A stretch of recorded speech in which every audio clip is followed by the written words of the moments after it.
a lot of people get that confused with the S corporation. That's not what you want. You want an LLC that for tax purposes is elected as an S corp because you get additional tax shelter from the S corp election.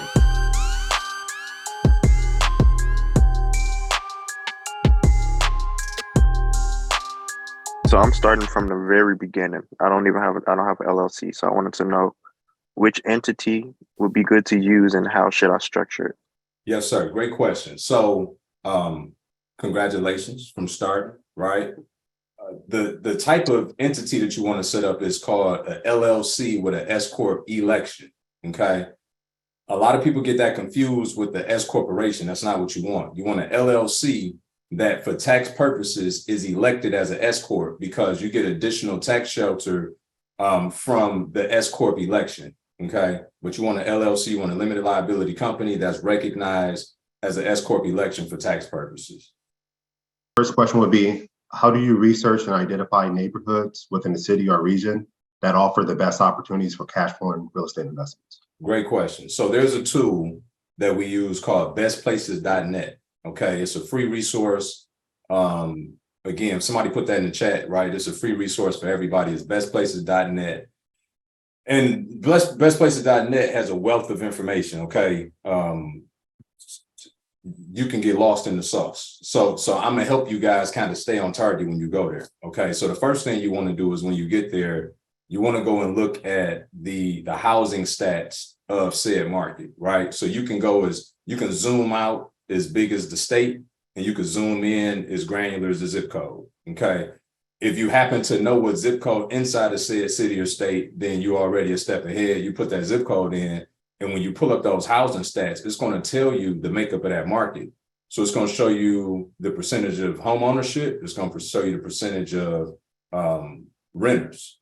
Well, that's a clue, right? Because if I'm in a market that's got, a micro market that's got 70% renters, then that's probably a great market for me to go in and rent in. But if I wanted to go in that market and flip, probably not so much, right? Because it's only 30% home ownership. So the makeup of that market is not conducive of a flipper, but would be of a cash flow.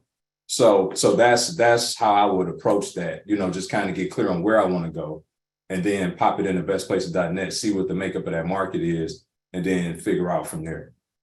We have one in the chat. Scott says, does it matter which state we form the LLC in? It doesn't. When I got started, I'll say this, when I started using LLCs, which was many years into my career, I was first told to go to Nevada, right? Because, in Nevada, like Delaware, like Wyoming, these are states where your business information is concealed, right? So it should prevent you from somebody piercing the corporate veil. It should make it more difficult for them to find you, et cetera. For me, in my experience, it just ended up being more expensive. You know what I'm saying? At the end of the day, I've been in a lawsuit, so nothing prevented anybody from piercing the corporate veil if they so choose to. So I just personally, I set up the entity in whatever state that I'm going to be doing business in. Okay. If you don't know that yet, you can set it up in your state by default, and you can have what's called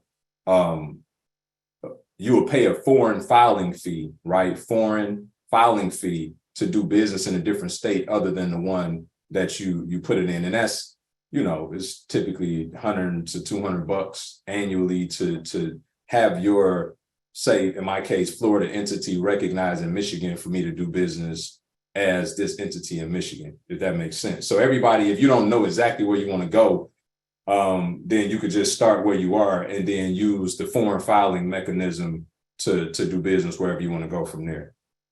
I do have a piece of property, a piece of land that is in a residential neighborhood. And do I keep it or do I sell it? Like right now, it's a liability. So because me having to, under the circumstances that I told you about earlier, I don't have the funds now to build because I wanted to build.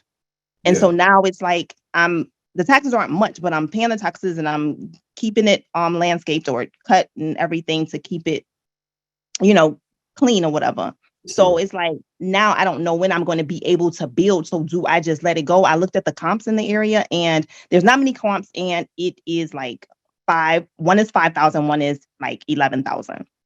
For sure. So the first thing, I was applauding you because you identified as a liability, right? Like that wherewithal already let me know what type of investor that you are, right? And so, yes, if it's a liability, then we got to look at, how do we eliminate that from becoming a monthly expenditure for you, right? If you can't see, the end in sight as far as in the near future, then, the whole purpose of why we invest is to make more money, not cost us more money for what our monthly expenditure already is.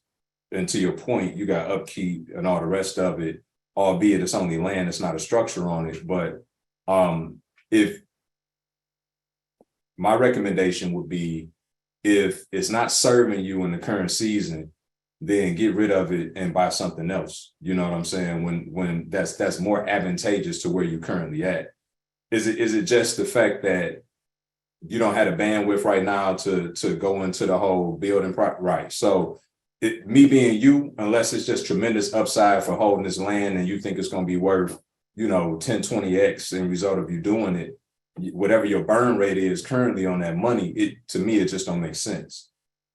Yeah. And I don't think everybody says that, or you think or feel that, okay, land doesn't devalue, right? Like land typically goes up, right? It's always value in land.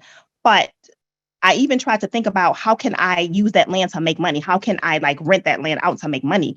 But because it's in a residential neighborhood and it's like in between two houses, how do you make, because I was thinking about that, like, okay, I don't have to let it go if I can find something or somebody to rent it out for something that's within the zoning, right? Yeah. It's in the inner city. It's in Warren, yeah. It's in Warren, Michigan. Okay. If it's in a residential neighborhood, to get somebody to rent out land, you know what I'm saying? That's going to be a little tricky. If it's somewhere on the carnival grounds, that'd be different. But in between two houses, people probably won't. Right. And if it's in Michigan, there's enough vacant lots in the greater Detroit area that they can go find somewhere to play if they want to. You know what I'm saying? So, okay. Yeah. Okay. You summed it up for me in the first 30 seconds when you said, I got this liability I need to get rid of. Okay. Second question, really quickly. Okay. Should I use my credit cards to invest?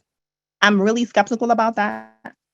And I feel like if it's not a guaranteed deal, I'm not going to do it. Like, I just feel like it. I know we shouldn't live in fear, but it just scares me. Yeah. It's not living in fear, it's living in wisdom. Right.